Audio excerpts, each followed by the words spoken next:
Being an Indonesian is certainly not ideal in a lot of aspects, especially in recent times. But as always, I gotta say, as someone who appreciates animal diversity, Indonesia is one of the best places to live. Though, unfortunately, not a lot of people share the same sentiment, so it's not exactly ideal. But hey, at least I could still see some interesting animals while I live. One of those animals is Binturong. Binturong is not exactly unpopular, as it's often kept in captivities, especially zoos around the world. But I couldn't think of any Binturong being depicted in popular media, until quite recently at least. I guess it's not as popular as I thought, even though they do have some unique traits. So, let me bring up the question. What exactly is Binturong? Binturong is a mammal, which means they are chordate. Binturong is carnivorous. Remember, carnivorous, not carnivore. Those are two different words with different contexts. Binturong belongs to the carnivora order, but they are not carnivores. I'll talk about their diet later. Among the carnivorans, Binturong is classified in the Feliformia suborder, the cat-like carnivorans. To be more specific, they are classified in the Viveridae family, together with the civets. So yeah, even though they are called bearcat, they are not even closely related to bears. And also, they are not cats, not literally at least. Oh, and they are not closely related to red pandas and not closely related to wolverines. Now, some of you might wonder, why did I specifically bring red pandas and wolverines to this conversation? And while I do have my reasons, you don't have to worry about it. Just a little reference to something. But anyway, among the civets, Binturong belongs to its own genus, Arctictis, which basically means bear weasel. Although, again, it's not a bear and not even a weasel. There is only one extant species in this genus, which is Arctictis binturong. Binturong is the local name for them. I think it's specifically called that in Riau, but I'm not from Riau and I don't speak the language, so I couldn't exactly confirm. But at least I know Binturong is widely used in Indonesia. Naturally, Binturong is closely related to the Southeast Asian palm civets, including the famous Paradoxurus, aka common palm civet, aka luwak. You know, the one famous for kopi luwak if it's not obvious enough.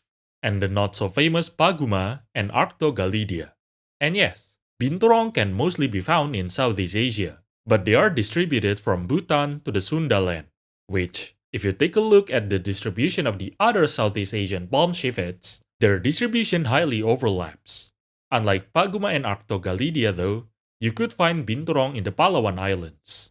Still, Binturong's distribution is still not as wide as the common palm civet. Even though these four genera have overlapping distribution, their specific niches are different, which I'll talk about when talking about the ecology of Binturong. But first, let's talk about their morphology. Binturong is the largest civet. On average, adults can reach around 70 to 80 centimeters, excluding the tail, by the way. The tail itself can be around 65 centimeters long. Meanwhile, other palm civets are only around 100 centimeters long, including the tail. Oh, by the way, females are typically larger than males. Binturong is covered with thick fur, which is mostly black, but there are some whitish hairs here and there. That gives them the black bear look. They do have long whiskers though, which are white. That gives them the cat look, hence, Bearcat. Oh, by the way, younger individuals tend to have paler hairs, and some individuals have more whitish hair. Hence, some of them don't look that black.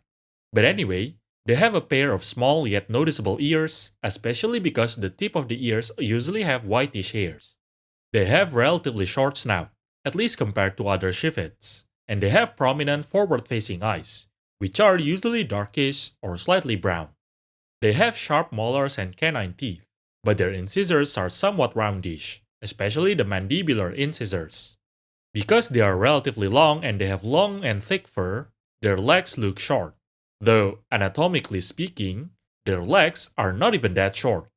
They have 5 digits on each foot, each digit equipped with prominent recurved claw.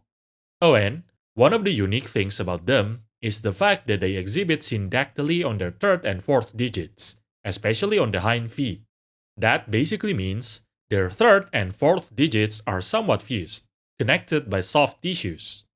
I originally wanted to show another thing about them, which is their rump, but what surprised me is I couldn't find such image, at least nothing licensed as Creative Commons. And why do I specifically wanted to show that image, you might ask? Well, one of the famous things about Binturong is their gland. It is located near their genitalia, and the area is usually whitish. The famous popcorn scent comes from these glands, which I'll talk about further in the ecology section.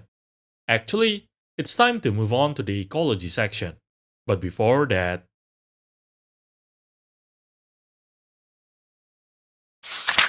in the past, binturongs are mostly regarded as nocturnal animal. Nowadays though, after a lot of observations, binturongs are said to be ephemeral, meaning they can be active sporadically, anytime, whether it's day or night. Binturong can be found in forests, as they are mostly arboreal, even more so than other palm civets. They are highly adapted to live in the canopies, whereas other palm civets often wander on the forest floor. That's why, even though their distribution overlaps, they don't exactly compete with each other as each of them fills a different ecological niche. Though, you could still stumble upon binturongs on the forest floor when they want to move from one tree to the other. Oh, by the way, did you know that falciforms are typically digitigrade, meaning they normally stand and walk on their toes?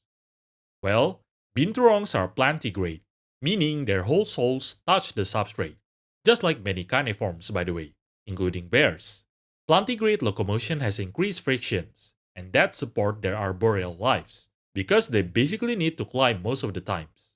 Their recurved claws and their syndactyl digit help them grasp trees. Not only that, they also have prehensile tail, meaning their tail can be used to grasp, again, supporting their arboreal life. They can even hang from their tail if they need to, which shows how strong their tail can be as an extra limb. It is definitely handy. Wait, did I just make a pun? Anyway, binturongs are omnivores. They could basically eat any animals that are small enough, typically birds, rodents, or other small mammals because those are the ones that can mostly be found on canopies. But also, fruits, especially figs. In fact, binturong is listed as one of the most important dispersers of fig seeds, at least in Borneo. Okay, so why do they smell like popcorn meanwhile their diets don't have anything to do with popcorn? Not even a corn? Well, that's because their secretion contains 2-acetylpyrroline, or simply 2-AP. 2-AP can be formed by Maillard reaction. You know, when you cook or bake something and it turns buttery brown. That's why people often associate 2-AP with popcorn, or freshly made bread, or buttery rice, basmati rice, or even to the smell of pandan. By the way, in Indonesia, more often than not, people do not associate binturong with popcorn smell. We associate them with pandan smell instead. Like I said, because it's 2-AP. Keep in mind though, this is not unique to binturong. Some other carnivorans also secrete stuffs that have 2-AP in it. So now the question is, why does the association specifically happen to binturong? I don't have the exact answer, but I think it's simply because binturongs are often kept in captivity, and binturongs like to mark their territory with sate secretion, especially for reproductive individuals. What I'm saying is, there are simply more chances for humans to smell binturong secretion compared to, well, other carnivorans that also secrete 2-AP. Hence, binturong is the one famous for the popcorn smell. Oh, by the way, males typically secrete more 2-AP than females. It is influenced by sex hormones, which is why it's most likely also used for reproductive communication. Like I said earlier, females are larger, but not only that, females are typically more dominant. Males are typically defensive around females, except when the female is in estrus. Females will perform some mating calls to signal their reproductive receptiveness, and males will approach them. They can breed anytime during the year, and they do so on trees. Female can delay the implantation, waiting until the best time for gestation. That is, when food is abundant and the weather is ideal. Gestation periods last for around 90 days, and they typically give birth to 2 offsprings, but they can give birth to only 1 or up to 6 offsprings. Their offsprings are altricial, meaning they are basically helpless and depends on their mother. The mother will nurse the litters, including grooming them. Meanwhile, the father will typically be driven away by the mother. Hence, the father will stay away. The litter's eye will open at around 10 days. As the litters grow and develop, the mother will leave them for a longer period of times. Their teeth will erupt after around 27 days, and they will start leaving the nest soon enough. They will reach sexual maturity after around 2.5 years, and they can continue to reproduce until they reach around 15 years old, and they can live for about 18 years. Keep in mind though, most of the things we know about their life history is based on captive specimens. Wild population could exhibit a different life cycle, which we haven't got enough data yet because it's difficult to observe that kind of things, especially for a highly arboreal animals. Throughout this video, I did say they are often kept in captivity, which is not necessarily a good thing in a lot of cases. Let me talk about the conservation a little bit. Binturong is classified as vulnerable by the IUCN Red List. As with many other animals that live in this region, especially Indonesia, deforestation is a major cause for their population decline, especially because binturongs are highly arboreal, hence they depend on trees.